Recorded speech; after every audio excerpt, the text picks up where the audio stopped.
साथीहरू हामी चाहिँ रमनियाको तिमीसरा भन्ने ठाउँमा छौँ, गाउँमा छौँ। खोला खाल छ हेर्न आएको, माछा मार्न जानु लागेको। अब जाल बोकेको छ झोलामा।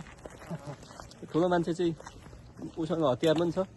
त्यो हतियार चाहिँ भन्नु हुँदैन अहिले आन्दोलनको बेलामा, जे पनि हुनसक्छ। हामीलाई फेरि डाइरेक्ट युएसले वाच गरिराखेको हुन्छ, रिपोर्ट गर्दैन हैन। त्यही भएर हामी चाहिँ अब माछा मार्न जानु लागेको। माथि आकाशमा माथि चरा हो कि यो ड्रोन हो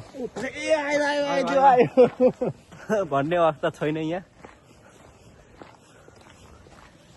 यस्तो छ यो शैलेश दाइको घर, शैलेश हाम्रो शैलेश सेफको घर चाहिँ यो छ।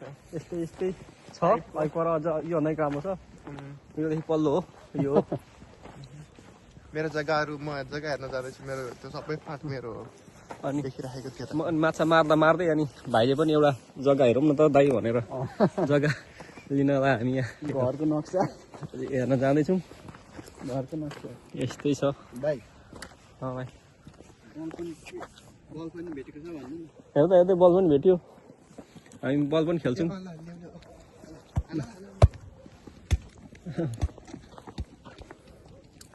ल शैलेश भलिबल फुटबल खेलाडी हो।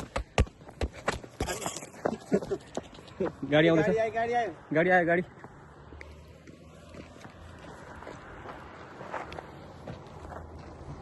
भ्लग यस्तै छ, आजको छोटो मिठो भ्लग हो यो।